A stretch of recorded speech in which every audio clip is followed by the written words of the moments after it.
Assalamualaikum warahmatullahi wabarakatuh. Salam Merdeka Mengajar. Perkenalkan Bapak Ibu, saya Dwi Wahyunastuti. Setelah melakukan pelatihan mandiri Merdeka Mengajar, saya melakukan aksi nyata pada topik kedua kurikulum Merdeka dengan judul "Mengapa kurikulum perlu dirubah?". Pada topik kedua, terdapat dua modul. Modul yang pertama, makna kurikulum dalam pendidikan.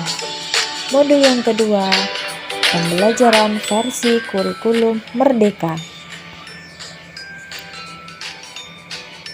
Pengertian kurikulum. Berdasarkan Permendikbud Nomor 3 Tahun 2020 Pasal 1, kurikulum adalah seperangkat rencana dan pengaturan mengenai tujuan, isi, dan bahan pelajaran, serta cara yang digunakan sebagai pedoman penyelenggaraan kegiatan pembelajaran untuk mencapai tujuan pendidikan tertentu. Fungsi kurikulum yang pertama, sebagai alat untuk mencapai tujuan nasional. Yang kedua, sebagai pedoman bagi guru dan murid agar terlaksana proses belajar mengajar dengan baik untuk mencapai tujuan pendidikan. Mengapa kurikulum perlu berubah-ubah? Yang pertama, karena menyesuaikan dengan kebutuhan murid. Yang kedua, karena agar relevan dengan perkembangan zaman. Dan yang ketiga, karena untuk menyiapkan generasi emas di masa mendatang. Kurikulum yang baik adalah kurikulum yang sesuai dengan zamannya. Kurikulum bersifat dinamis dan perlu dikembangkan atau diadaptasi sesuai konteks dan karakteristik murid demi membangun kompetensi sesuai dengan kebutuhan mereka saat ini dan di masa depan.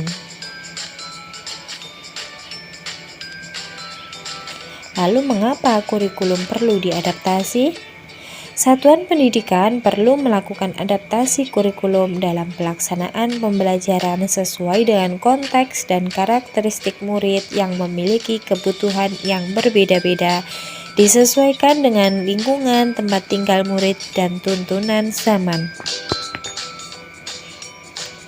Maksud pendidikan adalah 1. Menuntun segala kekuatan yang ada pada anak-anak agar mereka dapat mencapai keselamatan dan kebahagiaan yang setinggi-tingginya, baik sebagai manusia maupun sebagai anggota masyarakat.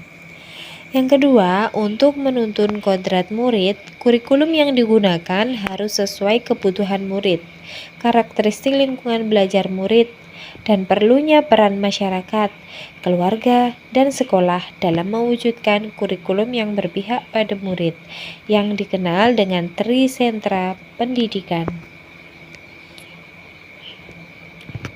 Terima kasih. Cukup sekian dari saya, Bapak Ibu. Wassalamualaikum warahmatullahi wabarakatuh.